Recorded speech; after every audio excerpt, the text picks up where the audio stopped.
Okay. Welcome, everyone. This is the Gazette Mail candidate meeting for candidates of the House of Delegates, District 35 plus 1. Amanda Easton Berkman, District 36 is here as well for today's meeting. We are the editorial board editors, editorial page editors, and reporters and editors from the Gazette Mail will be asking questions of the candidates. I am Kelly Merritt, editor of the Daily Mail opinion page. So we have your city council here. Ben Fields, the editor. I'm very cool. I'm the executive editor. I'm Dawn Miller. I'm the Gazette opinion page editor. Kelly County. Now, each candidate will give about a 1 minute explanation of who you are and why you're running, and then we'll start asking questions. We'll start on the left side with Andrew Burke. Thank you, Kelly. Thank you to the Gazette Mail for having us all here. My name is Andrew Burke, and I'm running for House of Delegates in the 35th District, which encompasses half of Kanawha City, South Hills, South Charleston, Dunbar, St. Albans, half of Nitro, and a little bit of Tornado.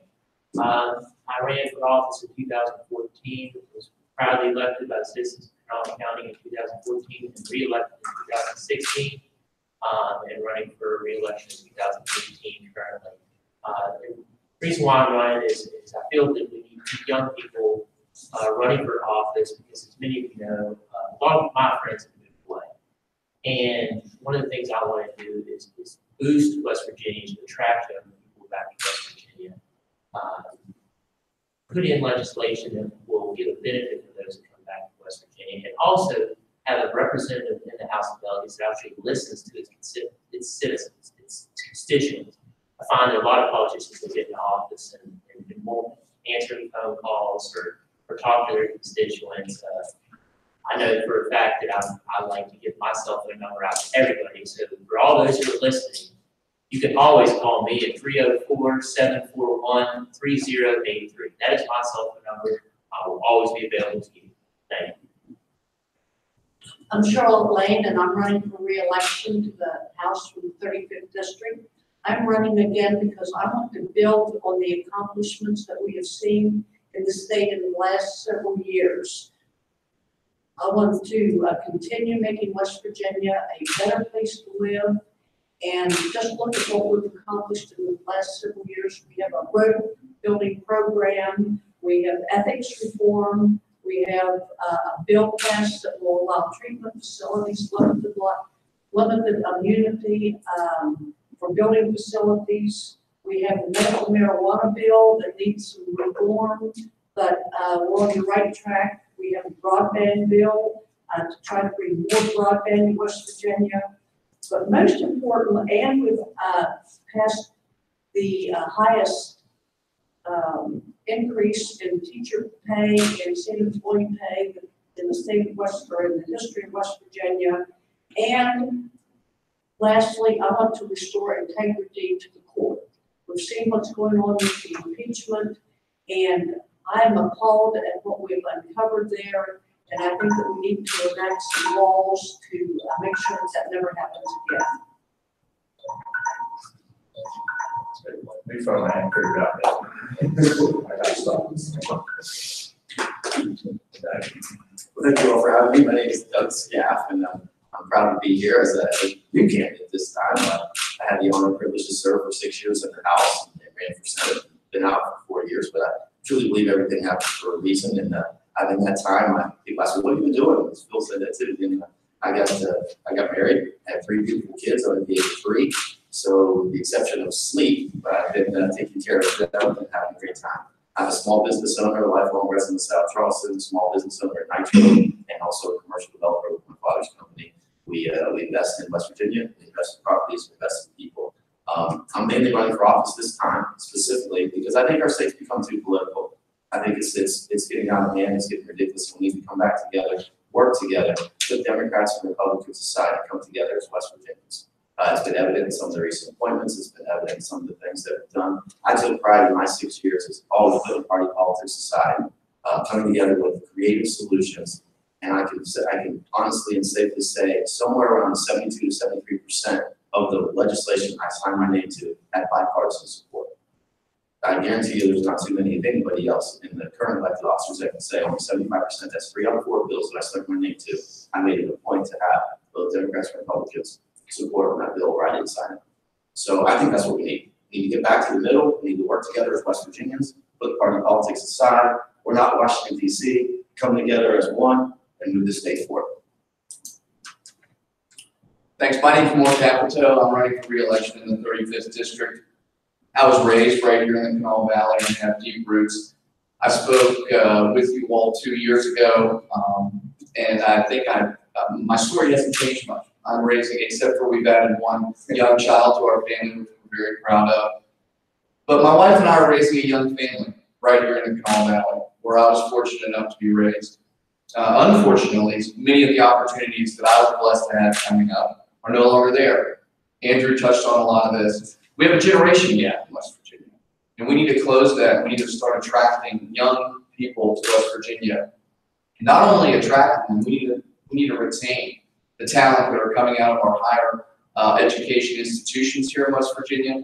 We need to push that effort. I personally, that's been my biggest driver these past 2 years in the legislature, becoming a part of legislation that's going to keep the best and the brightest and improving the lives of those so they can become employed and contributing citizens to the state of West Virginia.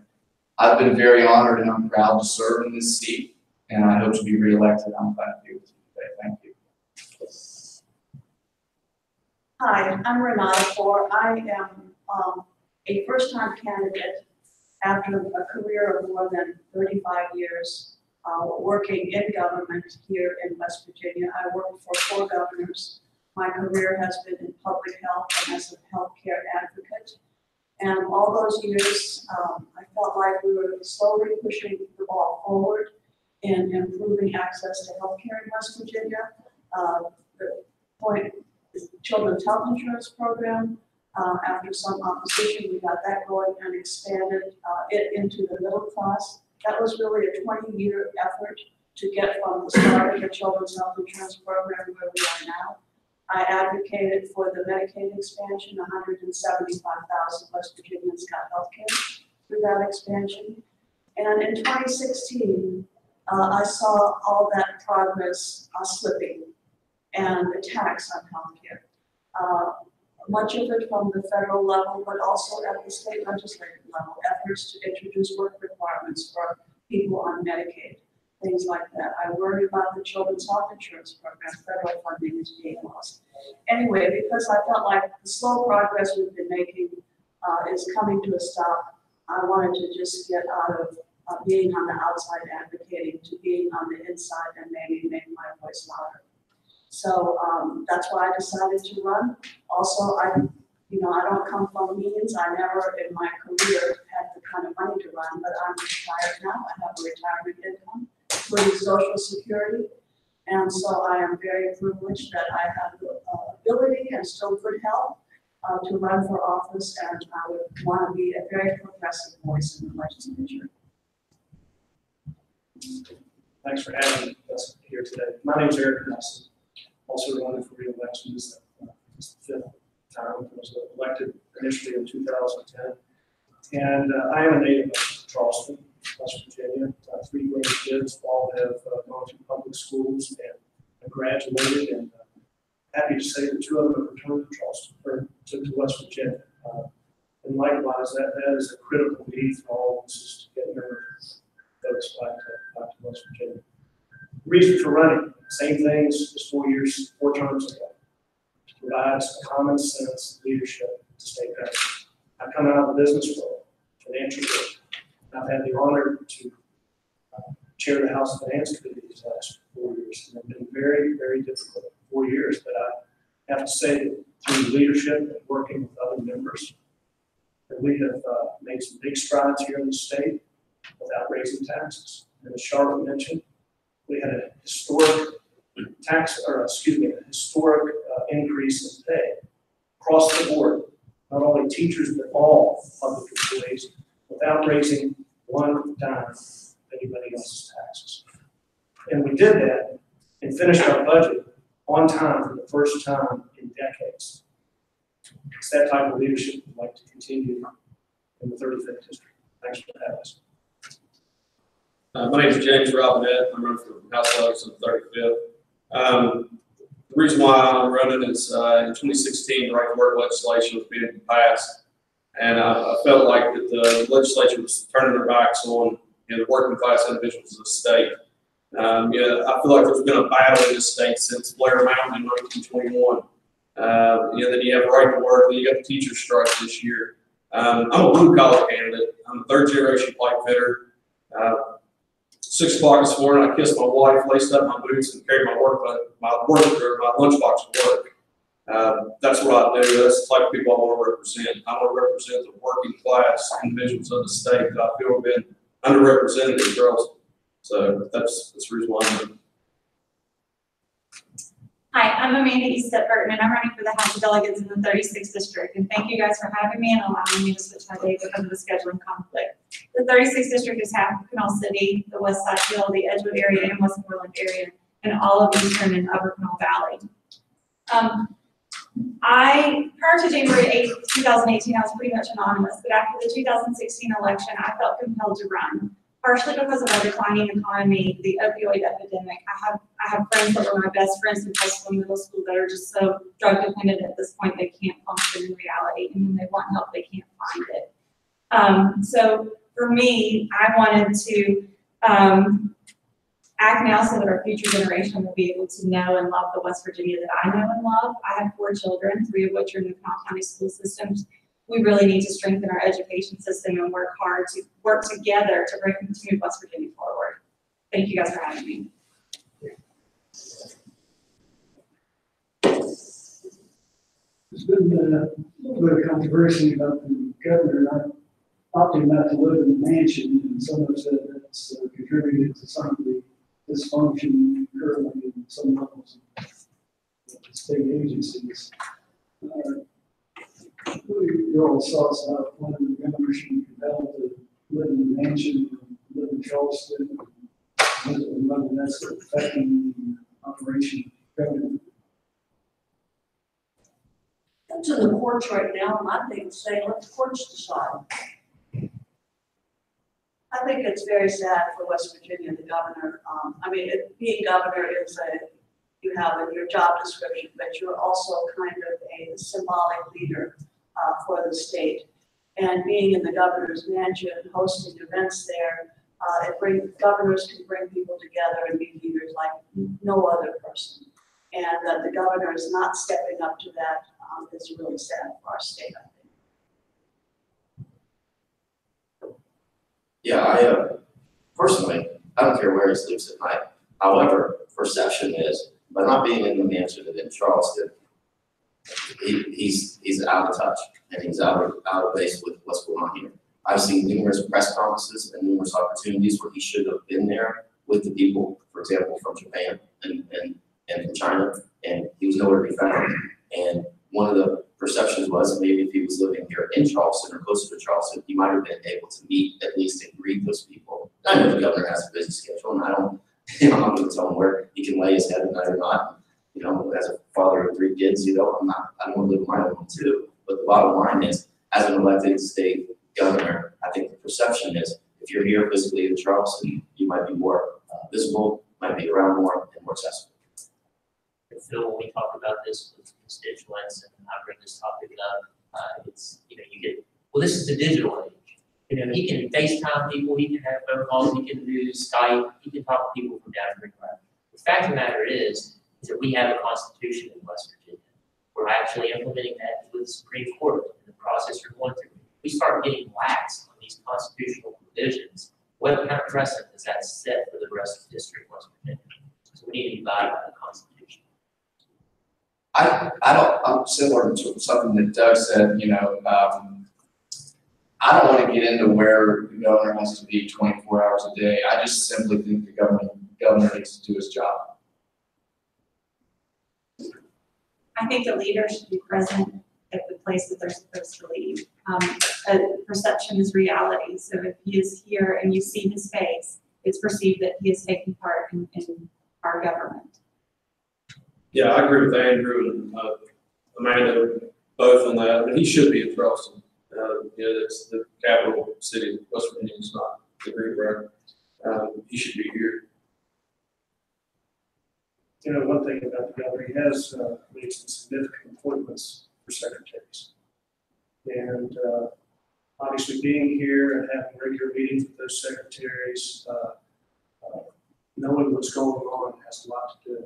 I think what's most concerning to myself is our not having filled our commerce secretary position for so many months. So I think that's a big concern for us as a state moving forward. Dr. Nelson, you had some very poignant comments from the governor in this newspaper. Still, your viewpoint on that changed at all, or you still pretty much the same? I think with our road, I'll still stand behind. Yes. Speaking of, the Commerce Secretary, but, economics, business world in West Virginia. By so many indications, business or economy is booming in West Virginia. It's doing better than it has in years.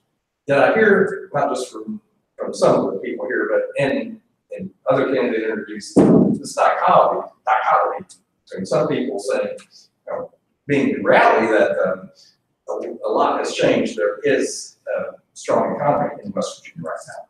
But then we do have a lot of people saying, well, since 2016 and 2014, things have changed. There was an attack on healthcare, there was an attack on the working class, as some people say, and of course the opioid.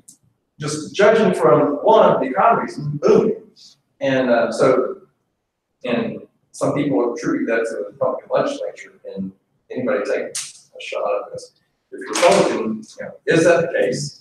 And if you're Democrat, why would you want to change the direction West Virginia is going? So whoever wants to shoot. Well, Kelly, I'll just jump right into it. I don't think the economy is booming. I think the natural gas industry is booming, and lucky for us it is. And I couldn't be more thrilled that we have new jobs in the gas industry. Northern West Virginia is doing well. But in terms of diversifying the economy and creating a better education system, addressing healthcare, addressing opportunities for economic development, like broadband. I don't understand why we don't have high-speed broadband everywhere. It is like the foundation, like electricity was in the 1930s. Broadband is that now. What's the legislature done about that? That's so. Yes, gas, wonderful, but it's an extractive industry, it's boom and bust, we've been there before, we know what's gonna happen, and we're not preparing for that future. Kelly, I'll jump in there. What we've seen is over the past 2 years, when we sat here in front of you 2 years ago, we were facing a massive deficit in our budget. We worked hard to put together responsible budgets that safeguarded taxpayer dollars.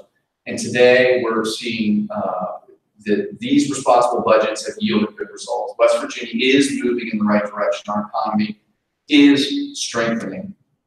But at the same time, when we start to build our economy, and I think this is perhaps what my friend was saying, is that we need to think about modernization of the economy. So as we grow in our bedrock kind of industries, natural gas is doing well. We need to be focusing, in my opinion, on our entrepreneurs and our innovators.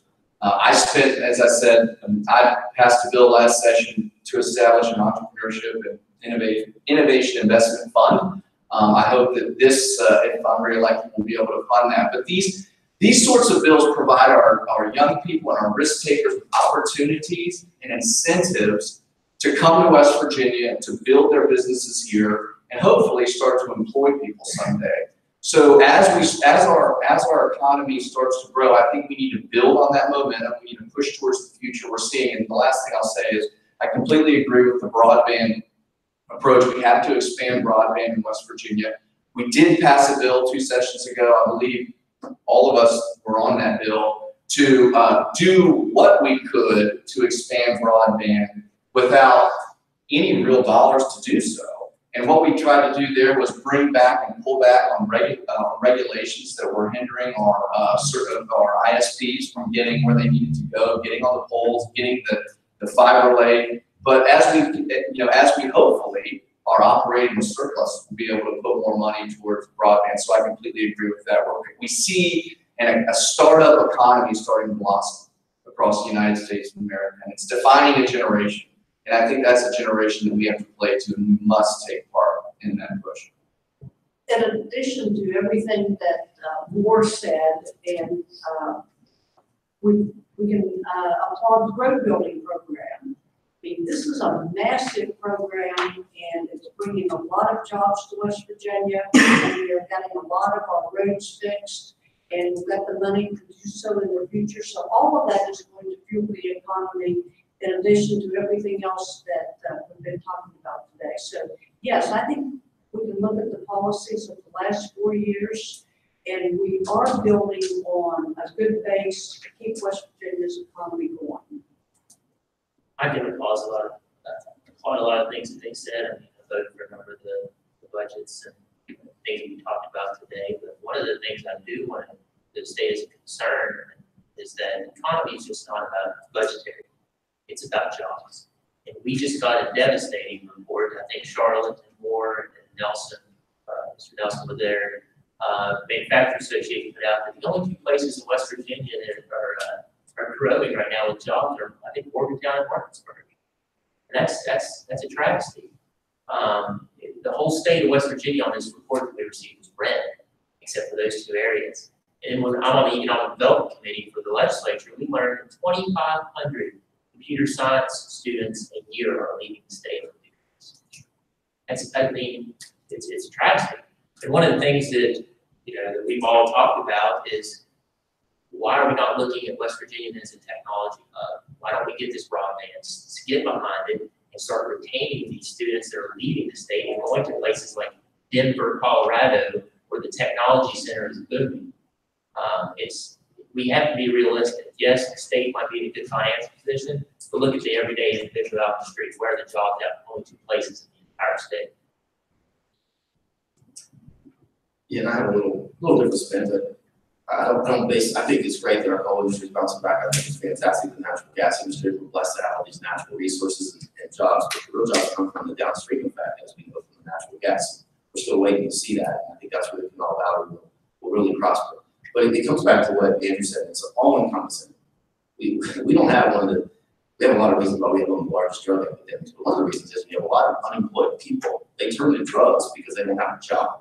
Okay, and I think it's great that we go after all these large corporations and ask them to move to West Virginia. But what are we doing about the real growth where the small business owners and those that have 5 or 6 employees? And like Moore said about being entrepreneurs and being creative and creating companies that don't exist here today.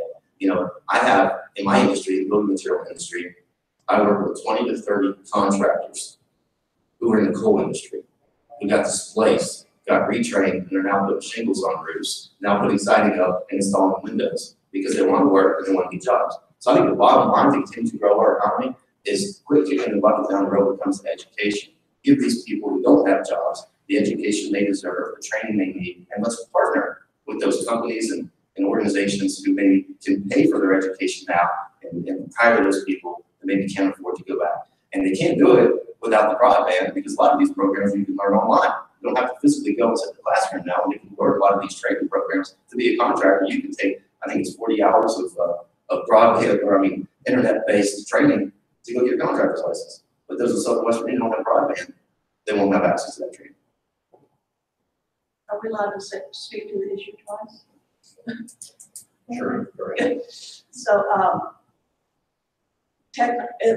it's not just technology, but it is training. That's why I want to speak about this again. And the legislature had a bill for a free community college, which would make training and further education affordable for so many people with low income. And that bill should have passed. I would be strongly behind a bill like that. I think we need to make education more affordable, not just higher education, but technical education. That is also key. And by the way, I was at a dinner with the Manufacturers Association. They invited me, which surprised me. But an economist spoke there, spoke about the economy of West Virginia, and we ranked us 50th in innovation. Now that needs to change. We need to be really aggressive about innovation and not just rely on the same old extractive industries. And I'm going to piggyback off of what Renata just said. The free community college is essential for West Virginians, in my opinion. We need to focus on teaching our younger generation coding. That comes with the broadband access that I think everyone at this table agrees we need. And 50th in innovation and technology is absolutely where we don't want to be. We need to think outside the box. Charleston is 4 hours away from a lot of major cities. We can get to Charlotte, we can get to Lexington, we can get to Louisville, we can get to Columbus, Cincinnati. We could be a manufacturing hub and send people out in tractor trailers on our interstates. Just think outside the box and create some jobs for our people here in West Virginia that are really struggling. I'd like to say something about, the jobs. I mean, I work in the industrial industry, so I see a lot of out-of-state plates. You see stuff getting built, but it's out-of-state people that are coming in here making this money. People are renting homes in West Virginia. They're not buying them because they can't afford to. You have people, working on the road systems from out-of-state. We're not taking care of, the people right here at home. The natural gas, yes, it's awesome that we're putting these jobs up in the northern part of the state, but we're building a pipeline. When that pipeline's done, those guys go back home, and that gas leaves the state. We don't have one natural gas firehouse in this state. We don't have an ethanol cracker in this state. You talk about employing people. Once you build some plants with what we have, use the resources we have in this state, it's not happening. So yeah, the economy, look at Town Center Mall. People aren't spending any money. That place is almost a ghost town now. It's sorry, I get a little passionate about it, but I want to see money go back into the pockets of the people. Put these people to work. You talk about a drug epidemic, give them something to do. Apprenticeship programs are free. You are on-the-job training. I went through 5 years of apprenticeship to do my trade. There doesn't have to be this big, college debt to people. If you just train them, that's all we need to do is train people and give them a job. And we're not exploiting the resources we have here in the state.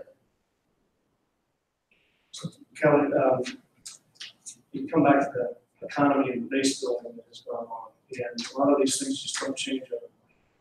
And the things that were started to come implemented 4 years ago with legal and regulatory reform, I think you've heard all of us some component of regulatory reform. Those are starting to have a big change. And yes, our economy is more of a regional base right now. Northern West Virginia, the Eastern Panhandle have seen multiple positive employment opportunities there with P&G, kind of, and then we have Armstrong now coming back into the timber industry. Unfortunately, we here in Kanawha Valley and southern West Virginia have been so dependent on one major resource, energy. That was coal and that was gas. And it was a different type of gas. We had the shallow gas here up north. Now you have the deeper wells that more can be done with. And yes, we need to focus on the downstream investment.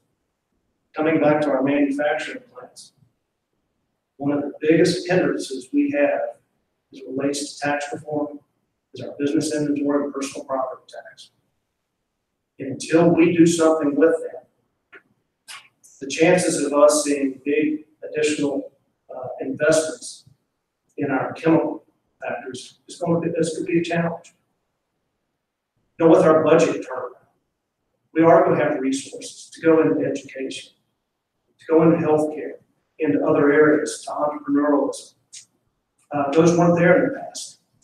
And again, the teacher and the pay raise issue sucked everything out this year because we had a plan for extra dollars going into commerce and tourism. Every single dollar was sucked away because there was one priority this past session. That was the pay raise. That pay raise was our priority in education and our children. Yes, it was. So that It was across the board to everybody. And it's about West Virginia families. absolutely. It's what, 200,000 people were affected by PEI or rely on PEI in the state? It's no larger than that. Is it really? Yes. Yeah, so that's a. And Delegate Nelson, do you know what that is? This isn't a debate here. Oh, I wasn't trying to debate. I was just It's okay, it's all right. Delegate Nelson, let me ask, you said until we do something with the business tax. Yes. What would you like to see? So this past session, there were quite a few meetings on that, many stakeholders. And the governor introduced, I guess, a plan over 7 years to slowly implement this. Did it touch all areas of business, personal property? What he done. But this is one that I think we have seen over that plan. what did that plan that so over a 7-year period, it would have eliminated business personal property tax for various industries. And it was the industries that were looked at as providing the largest job growth fastest, which is where I think our priorities ought to be. Because those dollars then will pay dividends down the road.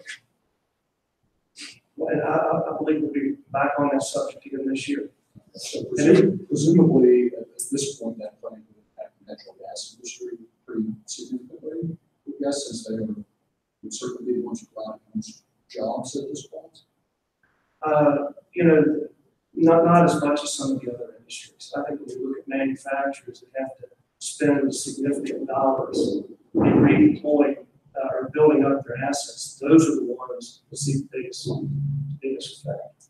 And then with inventory, we have a number of companies in this state that get taxed on that inventory every July 1.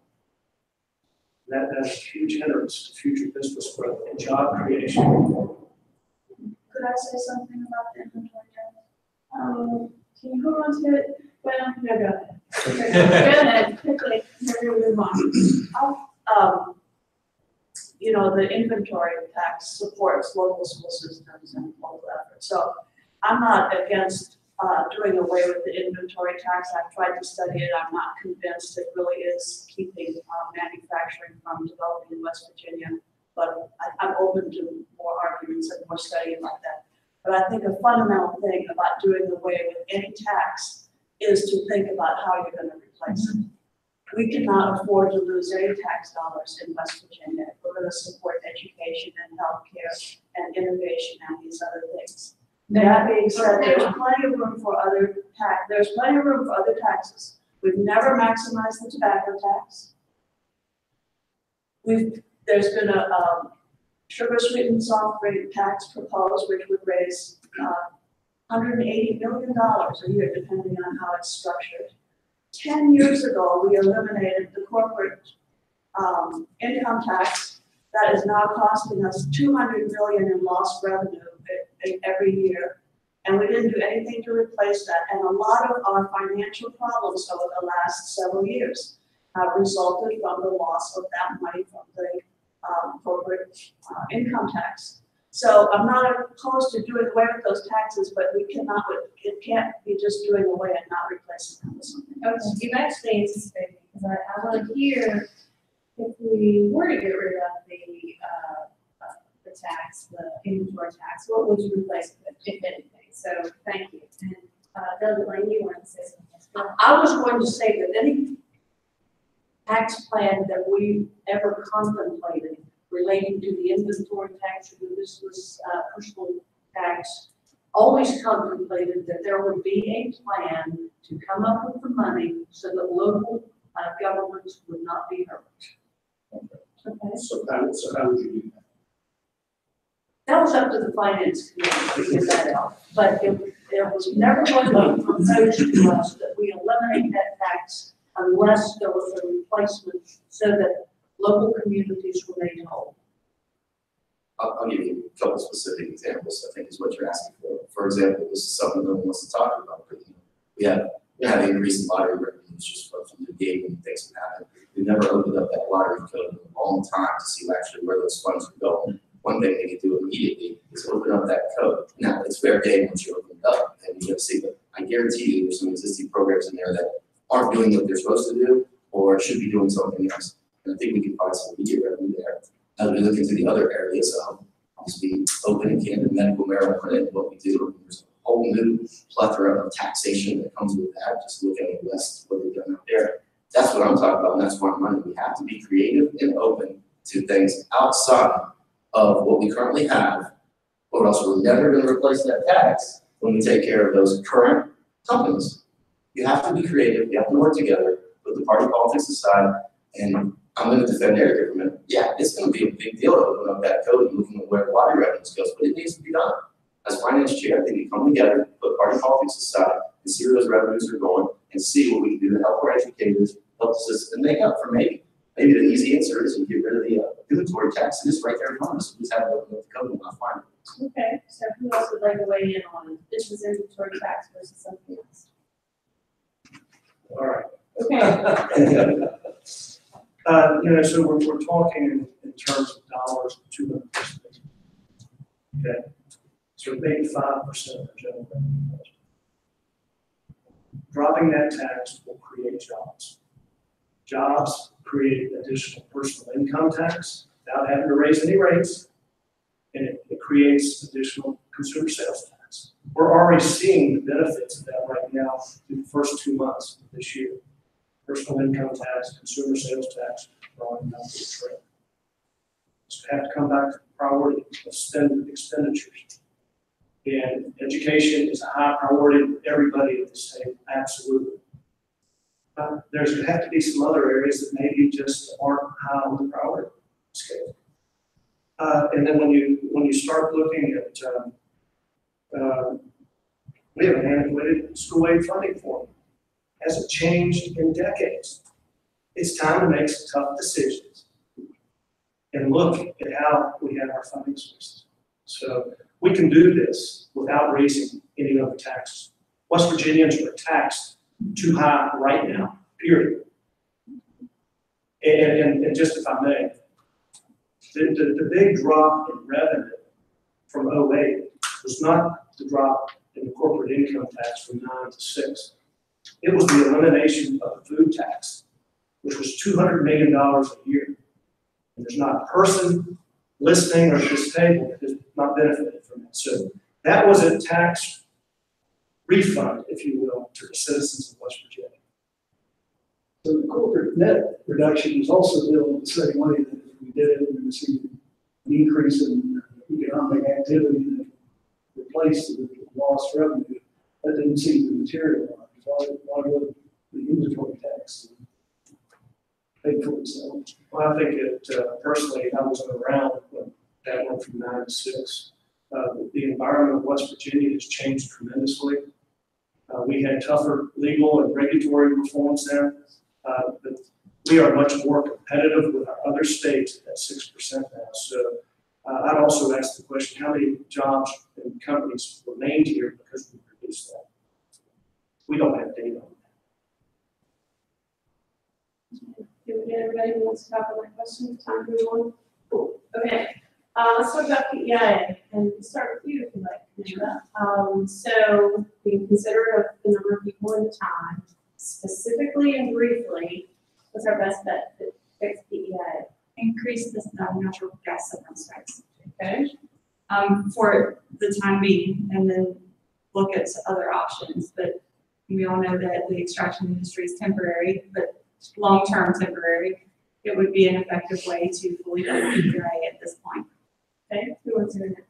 I'll agree with the gas severance tax. I think, timber tax, coal tax, everything in the state, natural resources, I believe is a little low. I think we ought to raise it a little bit. Corporate net income tax, I don't mind, getting a little bit from that too. Like Mr. Scott was saying, the cannabis, I mean, there's a lot of money there. That can possibly fund a lot of things. This one, who are you? Absolutely no increase in severance tax for gas. Absolutely not, because we want to remain competitive and develop the biggest resource we have. We cannot change that. And we've heard that in interim meetings from industry and across the board. PEIA, there have been plan changes over the last couple of years. And under our leadership, additional monies come into that program, into the trust fund, which is funded, I think, in excess of 15%. When we took over, it was less than 10%. The other thing, they finished the past year with $35 million surplus. Ted has said he can operate without any changes in this next year, without any changes, no changes to cost to anyone. Give the commission that the governor appointed time to come up with a plan and cost components. We are in a solid position like we've not been in the last 4 years. So And I'm not a fan of having any dedicated revenue source for PEIA, especially the gas severance, because the gas severance, all severance goes, is very cyclical. That's the last thing you need when you have a big healthcare cost component. Yeah. One thing I think it's important to be clear about, the healthcare system is a really huge, complex problem, and we really need bipartisan solutions to that. PEIA is not more expensive than any other healthcare, and there are no easy solutions for PEIA. The solution to healthcare really needs to come at the federal level in cooperation with the states. West Virginia by itself is not going to be able to do much about it. In the meantime, I think that we do need a dedicated tax, whether it's a gas severance tax or some other tax, to fund PEI and not keep putting more and more of the burden of healthcare onto the PEI beneficiaries. Healthcare is ridiculous, actually. We should all be marching in the streets against high costs of healthcare. Americans are now paying $10,000 per person for healthcare. Twice as much as most other developed countries who have outstanding healthcare systems and better outcomes in healthcare than we have. We have got to ask ourselves, what is wrong here? And what are we going to do together to fix it? And healthcare, unfortunately, has been used as a political football in this country. And I hope we don't do that in West Virginia. I really hope that maybe we can come together and address the problem in the short term and see, we have to elect people at the federal level who are going to support changes to healthcare. That's what has to happen. I'm sticking to it. Are you running for Congress? So are we going to line? Okay. So what I would say is, and I've always said this, that healthcare and benefits for our state employees are tremendously important. So that's always been part of the package. That's always been how we try to lure talent to state government. So we have to, we do have to keep our eye on the ball on how this remains affordable. I would agree with some of what, basically what Eric said.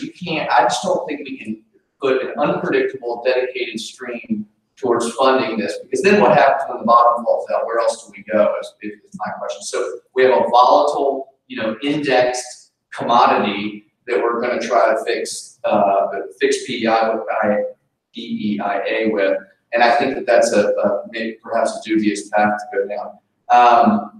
But again, with that being said, the good news is that Director Cheatham has said that we're in a position to where we can freeze it. We've frozen it for this year. We're going to freeze it for the next year, effectively for 3 years. It gives us time to look into solutions. We need to look into what other states are doing. We need to look into what private providers are doing to ensure that those costs stay low. So we need to take an all-hands-on-deck approach, and I think that the group that's been put together is doing that. I'd like to see some reports more expeditiously produced, but I think we're headed in the right direction. I agree with that. Every time we put together a commission, it seems like it sounds good, and then you never hear back, or if it does, it's onto another issue. So I am anxious to see what they have to say, but I echo some of the comments. I mean, two things.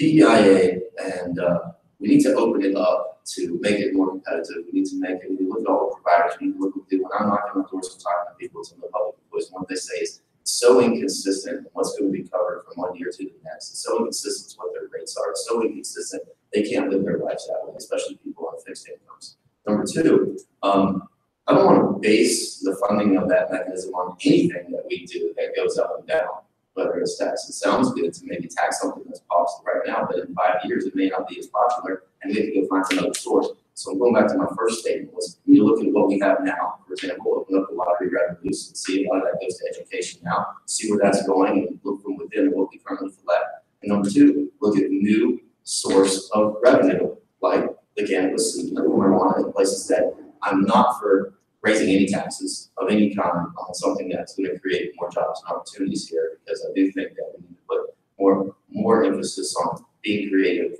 finding new solutions to an existing problem instead of kicking it down and just grabbing what's popular. Back in the day, we'd say, let's raise the coal severance tax. Well, coal's not doing as great right now. Now we're saying, let's raise the natural gas severance tax.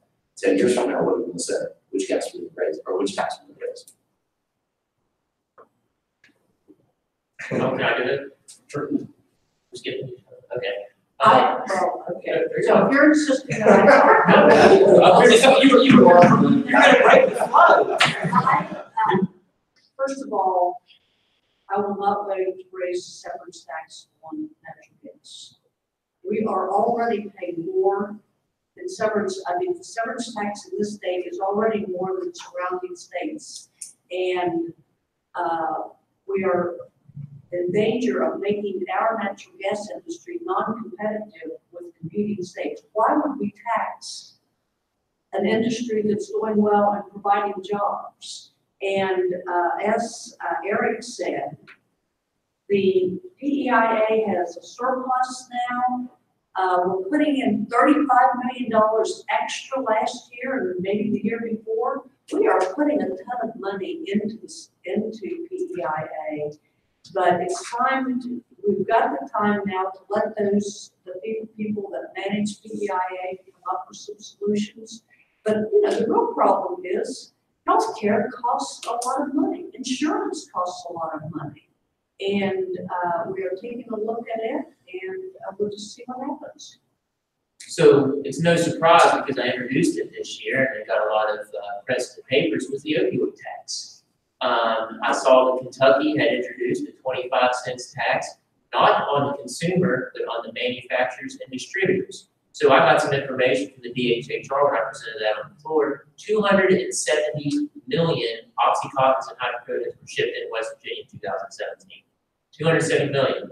But 10 cents on every pill, that's $27 million right off the bat. So I introduced that, took a couple caucuses to get some other people on the other side of the aisle not to vote for my great amendment. But it was promised to be revisited this year. That's one source because the way that mine worked out is everybody's like, we don't want to be passed on to consumers. When my bill is delegated that the Attorney General would have to prosecute those manufacturers and distributors if they started price gouging on consumers. So that's one. And the second thing, which Doug had mentioned, is cannabis. I will say, and I want to applaud Eric because we took our time out and we went to Denver because everybody can say let's tax cannabis or let's do cannabis, but we actually took our time out there, met with the governor and the regulators out there, and actually learned what types of numbers that can be performed here in West Virginia, and it's a lot. It's eye-opening. I might have even saw the finance chairman's eyes over a little bit when I saw those numbers. So I do want to applaud Eric for going out there. Very good. All right. We talked about college a little bit. Some people were talking about changing the way colleges and universities are funded. Some people were talking about whether we have too many colleges. Anybody have any thoughts about that? I think it's outrageous that a school teacher can spend rack up $40,000 with a school debt to get a job that's $30,000 a year. How are you supposed to pay back that? A quarter of our population is living in poverty now. If you want to do better, get a college degree, you're going to pay for it for the next 20 years. It's a little expensive. Yeah. I don't know if we have too many colleges, but that's an area where we have really gone backward in funding higher education. And the cost has been shifted from the state to the students. And I agree with James that having people come out of college with this huge debt, no wonder they're leaving the state to get higher paying jobs if they come out and have a huge debt to pay. I was fortunate as an undergraduate to go to what has just been published in the paper as the best public university in the United States, UCLA. At that time, it was totally free. My parents paid for my room and board down there, but there was no tuition, and I got one of the finest educations in the world without coming out of school, without any debt. And I just can't even imagine young people going into college and carrying that kind of burden when they come out at 22 or 23. That has just got to be changed. It's not just a West Virginia problem. It's a United States problem. It's going to make us less competitive in the world. There's no, I have a lot of roots in Germany. Nobody pays for tuition in Germany to go to college. People don't have to put save money for their whole life to put their kids through college. What we're doing here with higher education is totally the wrong direction. I feel really passionate about that. I'm really upset about that. Speaking specifically of the changes that have been proposed to the higher funding formula, some people have suggested that some might stay the same by closing down some colleges, public colleges here in West Virginia. Well, I think That's an idea. from a practical standpoint, we are probably not going to close down any colleges because it's been tried in the past. And what happens is local communities rise up in arms and complain and object to that. What we need to do is make sure that the colleges that we have are serving the need that is out there, and maybe we could look at duplication and erase some of the duplication that the different colleges are providing. The funding issue on higher education, that is a really complicated issue, and I would like to just sit down with the presidents after the election of the universities and colleges in the state and look at it from their perspective. We're putting a lot of money into higher education, and I'm sure that there are changes that need to be done, but I think that after the election, it would behoove us, those of us who are elected, to sit down with the college presidents and have them tell us directly what they see and what they think needs to be done. I think colleges and campuses are economic drivers for the communities that they're in. They employ a lot of people. They create those people in Southern West Virginia who maybe can't afford to go to Morgantown, go to Marshall, if they choose. I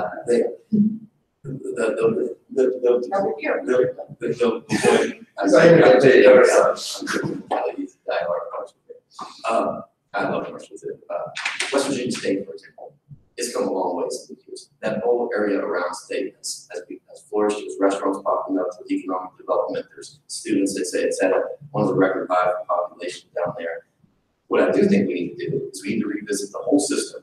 For example, Morgantown, WVU, and Fairmont State College. They're within 30%, within 25 miles of each other. What programs does Fairmont State offer that WVU is offering, and vice versa, where there's duplication? There's not that many people in that area who need the nursing degree that will need to pick between Fairmont State and Morgantown. Maybe Fairmont State can offer one program that WVU doesn't offer, and WVU can offer a program that Fairmont State doesn't offer. There's too much duplication with all these schools. Let's go back to specializing in certain colleges, just like Tech used to do, and where people can, where all those schools can thrive. But we don't have a population in West Virginia to support all the colleges if they're all teaching the exact same thing. They need to differentiate between the area of the state that they're in. I think that's a good point, Doug. And I spoke to the mayor of Montgomery, Mayor Ingram, a couple weeks ago, and he said the closure of WVU Tech has cost his city $15 million. So I think closing colleges needs to be, before we consider it, we need to think of the whole holistic aspect and just do a little bit more research. I would need to know a lot more before I could answer that question in detail. Can I say one more thing about higher education? Would anyone else who hasn't spoken? I just want to bring up a concern. I agree with what Charlotte, Doug, and Amanda said, but I do want to bring up this concern. It's just chatter you always hear about, and I need to look at this more. Is if there is a change in the state funding, what of those schools will end up saying, I don't want to be public anymore, and be private, and then the state loses all that benefit. There's been some chatter down in the Capitol. You know, what would happen if one of these big flagship schools is said I'm one private? How would that work? That's what I would. Public research is set up that investment. Exactly, but there's this chatter I've heard and a concern that I think is probably going to show its face if funding starts to be cut from these colleges. Just want to bring that concern up. I don't know how it would work either. It'd be more complex than what we're talking about. You know, a couple of years, maybe this is a decade, but predates all of us. A lot of the split CTCs and higher ed. I mean, it's all about post-secondary education, including the technical track. And for us to look at that going forward is what's the best deliverable that we have for our kids and future employment needs that we have. It's not all about 4 years anymore. I think we all agree on it. In many of our out-of-state places, because we do not have technically trained people here in West Virginia when it comes to these pipelines and yeah, they're coming in from out of state.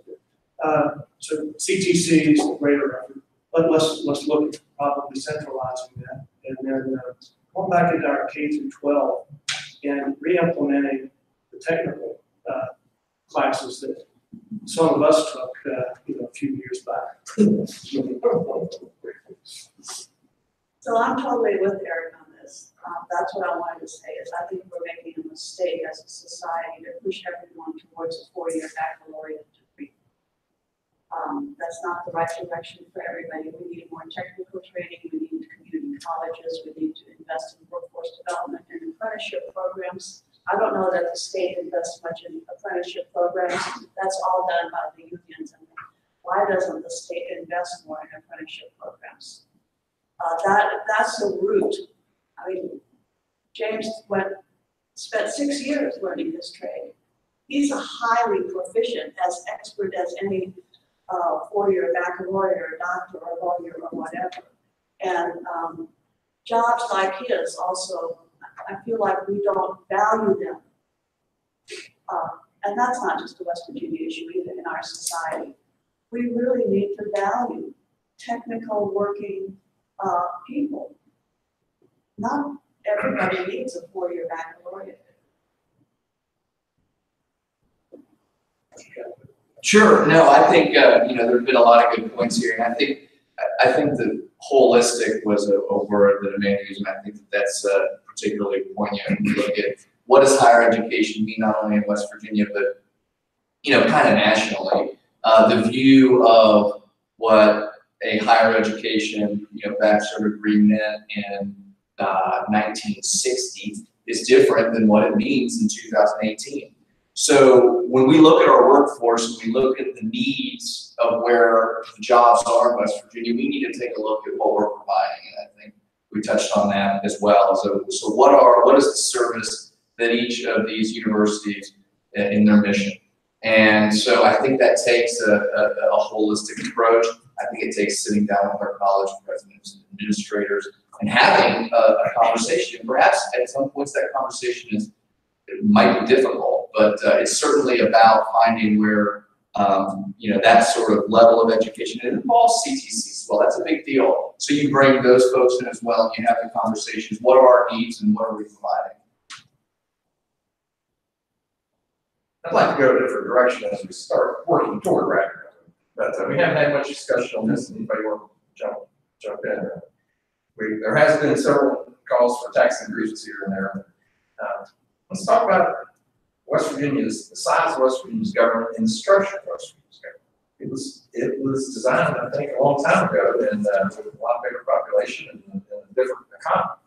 Is West Virginia's government structured to provide the services efficiently that West Virginia needs right now in this modern age?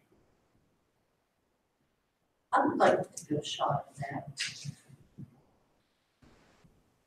No, we can have a government that's too big, and I think that what we've seen from the legislative audit of the state Supreme Court, there are lots of things going on that we had no idea. And the audit of the state Supreme Court revealed a lot of atrocious spending, a lot of wrongdoing, a lot of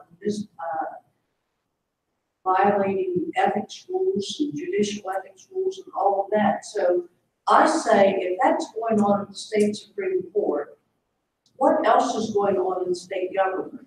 And I would propose that legislative auditor or the state auditor step up, we give them the resources and the statutory provisions necessary so that we can take a look at all the state government and find out what's going on, where the fraud's going on, where the waste is going on, where the duplication is going on, and take a look at all of that. Well, I'd like to talk about another aspect of this. We are a state of 1.8 million people. We have 55 counties, 55 school districts, 55 health departments, 55 duplication of everything. I think that's where efficiency could be created. However, politically, that is one of the toughest things you could ever imagine. And I had the experience many years ago of advocating for regional health departments, because county health departments in our small counties really cannot do the job that they are charged to do. They just do not have the resources. They are not sophisticated enough. And I went around the state advocating that they should come together into regions. And, I was running on rail in most counties, so I think it should happen. I would never lead the charge for that. I don't think any of us would want to hear. It's just that I don't know where it's going to come from to make that change. But there are a couple of county health departments that have. Yes, a few did come. The Mid-Ohio Valley is an example, but it's the only one that's been successful over the years. Some others came together, then they came apart again. Mid-Ohio Valley is very effective. They are effective. That is, they are the exception to what I'm saying. Yeah, the Mid-Ohio Valley, I think it's 6 or 8 counties. The people are happy with that, but it has not taken hold anywhere else in West Virginia. I lived in the Eastern Panhandle for a while. Berkeley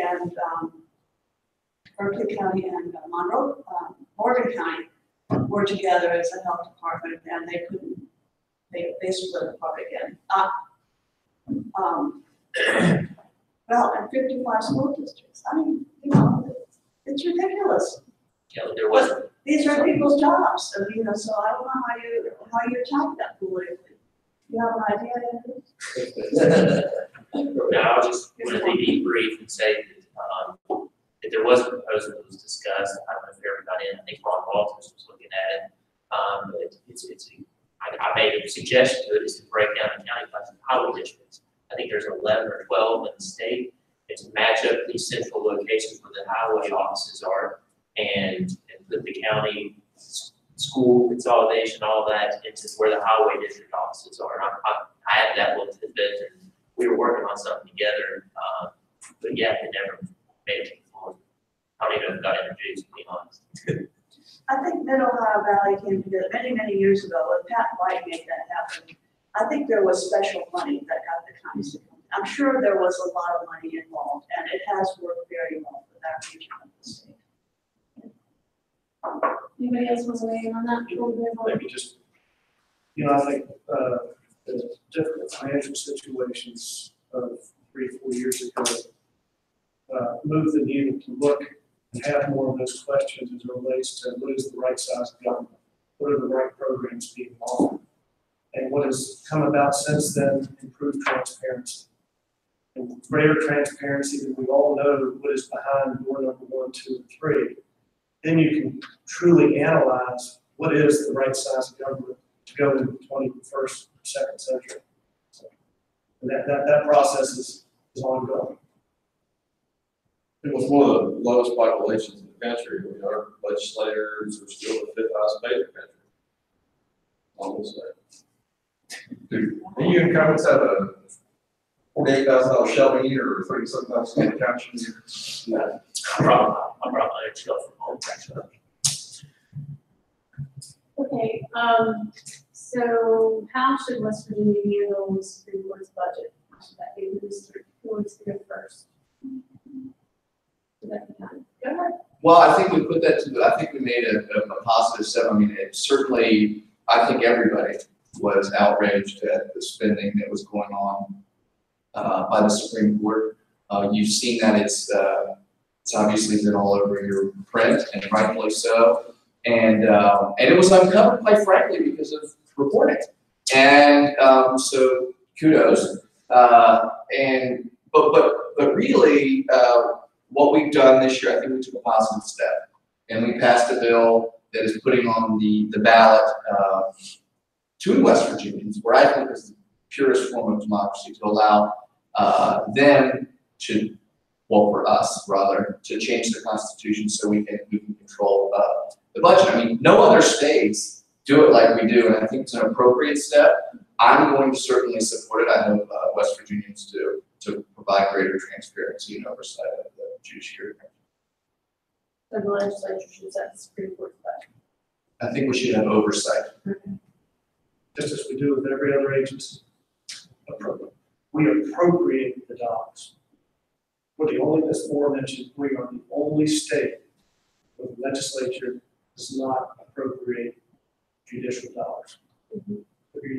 And also realize, the judicial budget, I want to say 80+%, probably greater, is dictated by code when it comes to funding drug courts, judicial salaries, and right down the line. So we have been some of the reasons why that judicial budget is $140 million, but that doesn't excuse these crazy expenditures that have gone on, which are inexcusable.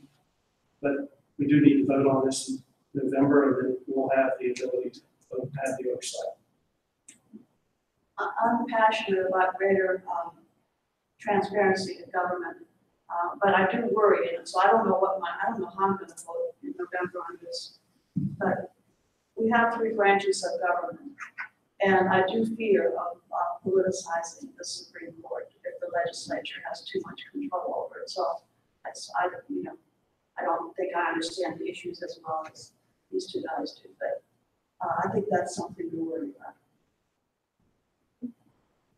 Yeah, I think it was embarrassing for our state, to say the least. It was embarrassing. People we talked to all around the country about the black eye was anything we can do to prevent that from happening. This was just one situation that was uncovered by reporting. It just makes you wonder about the auditor's office, what they're doing all around the other divisions and trying to make everybody more accountable for their actions.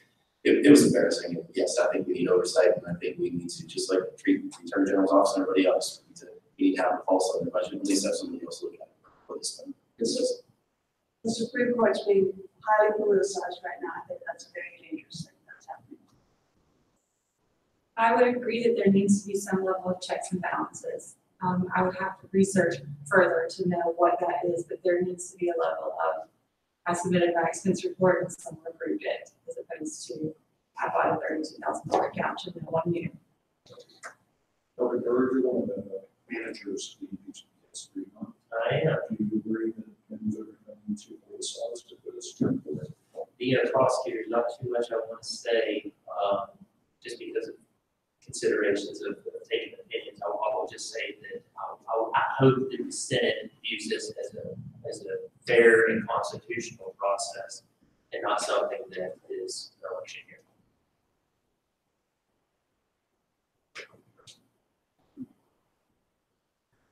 Speaking of the Supreme Court, Chairman Schott, as a manager of the impeachment prosecution, proposed censure for 2 of the justices, and the Senate rejected that.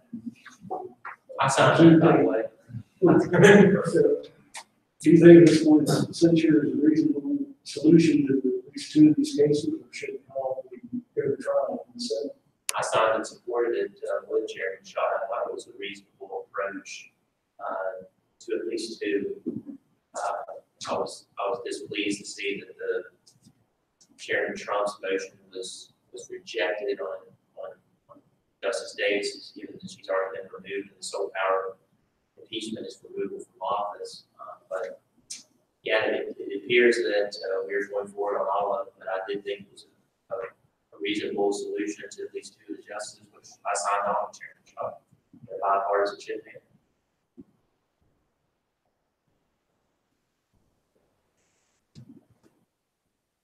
Anybody else want to talk about that?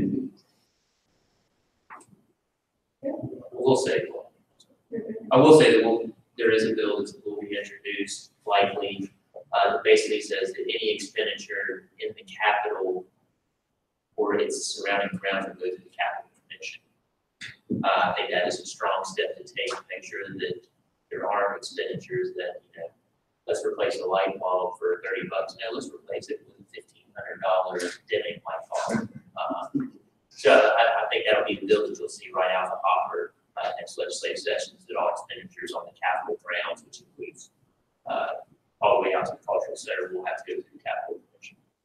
And the thing I was most disappointed is, I love history and walking through our beautiful Capitol, and you see a lot of the beautiful furniture and the history, and then you just let someone pick whatever color couch they have. It just doesn't seem to go with the the decor, the theme of the rest of the Capitol. I don't think Cass Gilbert would have approved some of these items added to his Capitol.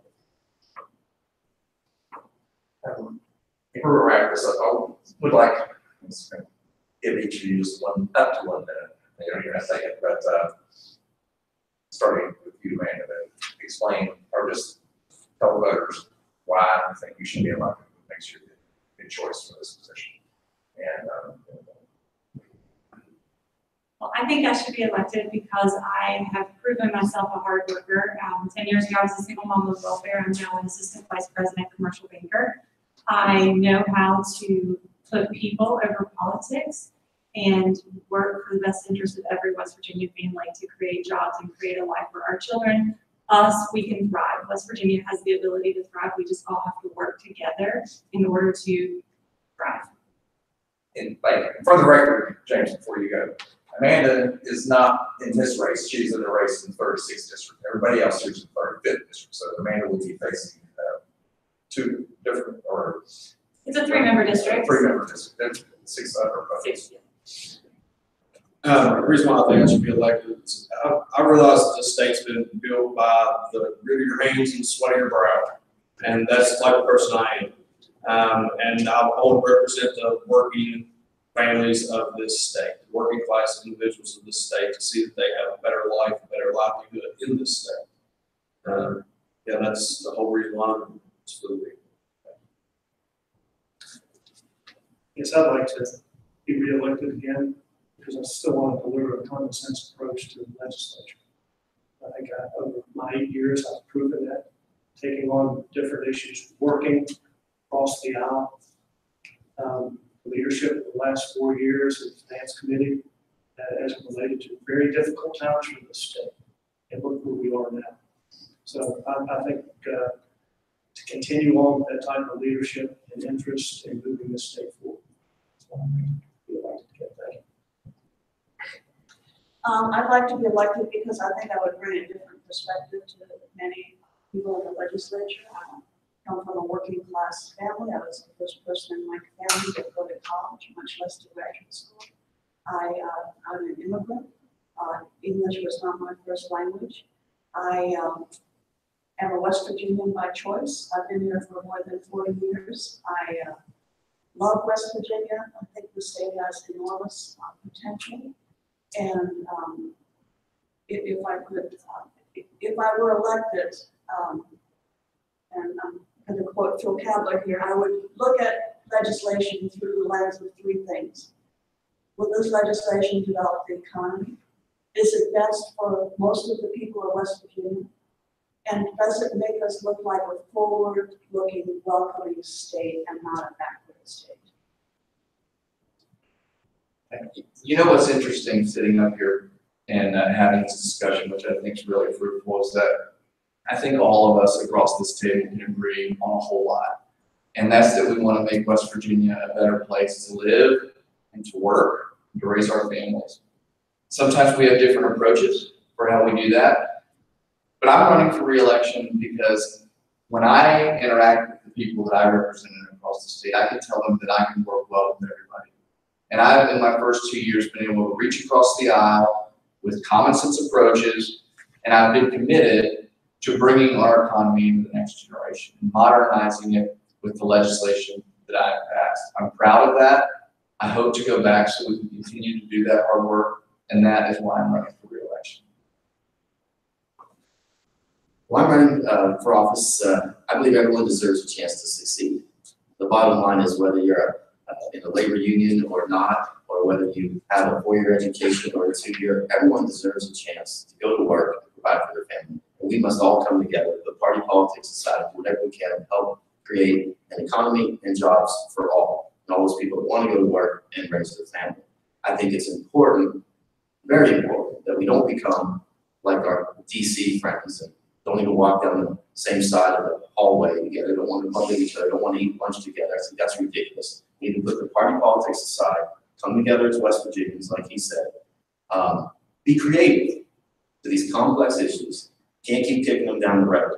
And as a father of 3, I love West Virginia. Not said I love being here, I'm raising my family here, and I want to set the foundation now, instead of kicking it down the road, to have an education system that they deserve to go on and be successful when they grow up. I'm running for reelection because I want to continue to build on the successes of the past few years. And I want to bring my common sense approach to making sure that we come up with solutions to solve the problems that we have. I also want to make sure that we take advantage of the opportunities that we have. And yes, I want to make West Virginia a better place to live and work. First, I want to thank you all for having us. And second, I want to thank the voters of Kanawha County and 35th District for trusting me for the last 4 years. When you go door to door, talk to the constituents, when you have conversations with them over the last 4 years, they just want somebody that you can talk to. And I remind everybody at this table, your number one priority should be serving your constituents. That's why at the beginning of this, I give my cell phone out to everyone. I want to be able to just be a phone call away with the people you serve. But also, I've proven along in the legislature that I'm also a step away from the majority party. They have always reached out to me. I've lent my hand out to them, and I've actually proven that I'm able to work with both sides and get things accomplished. And I think that's what people in Kanawha County have trusted me the last 4 years, and I've asked humbly for your vote. So thank you. Thank you all. Yeah, thank y'all very much.